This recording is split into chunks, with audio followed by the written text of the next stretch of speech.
वालेकुम दोस्तों की हाल चाल ठीक ठाक हो। उम्मीद कर रहे सारे लोग खैरियत ना होंगे। तुम देख रहे मेरा यूट्यूब चैनल हाफिज़ ब्लॉग। तो अज असी आए हैं शादी ते देहाती शादी किस तरह होंगी है, किस हिसाब किताब होंगे है, मैं दिखा रहे हैं अज माशाल्लाह। बरात आने वाली है, तकरीबन बरात पहुंच तो मैं तुम दिखा रहे हैं अज शादी का निज़ाम, मतलब किस तरह होंगी है, किस तरह टेंट वगैरह लगाए जाते हैं।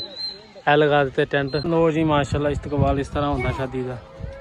जिन्होंने नहीं आना बरात वाले ने इस्तकबाल वास्ते फुल तू बेचा है। लो जी इत्थे बरात बिठानी है।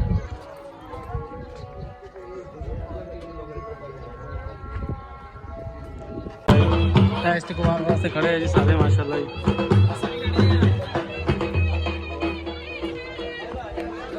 बरात आ गई जी बिल्कुल नज़दीक।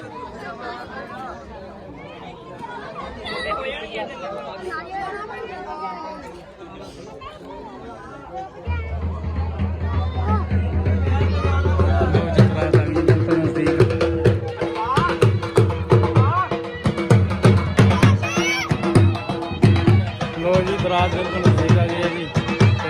देख सकते हो किस तरह माशाल्लाह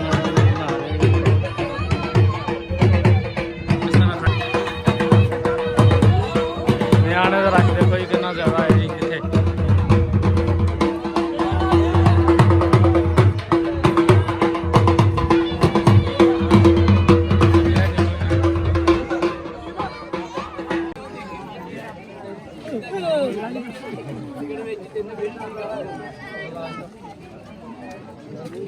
थोड़े ही रोकने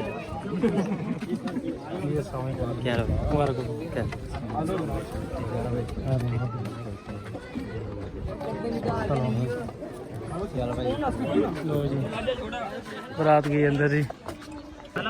लो जी बरात गई हम बैठ जी। बैठ के इंतजाम किया गया जी। देखो सर किस तरह बैठे गए। लो जी हूँ देखो जी हूँ जी सारे आके बैठ गए बरात अंदर के अंदर का निज़ाम देखो जी कितना बेहतरीन किया जी। लो सर जी सारे पिंड वाले तो जिन्ने भी बरात वाले सारे बैठ गए ने। हूँ इन्होंने दिता जाएगा खाना वाना तो निकाह होएगा, निकाह तो खाना वगैरह दिता जाएगा।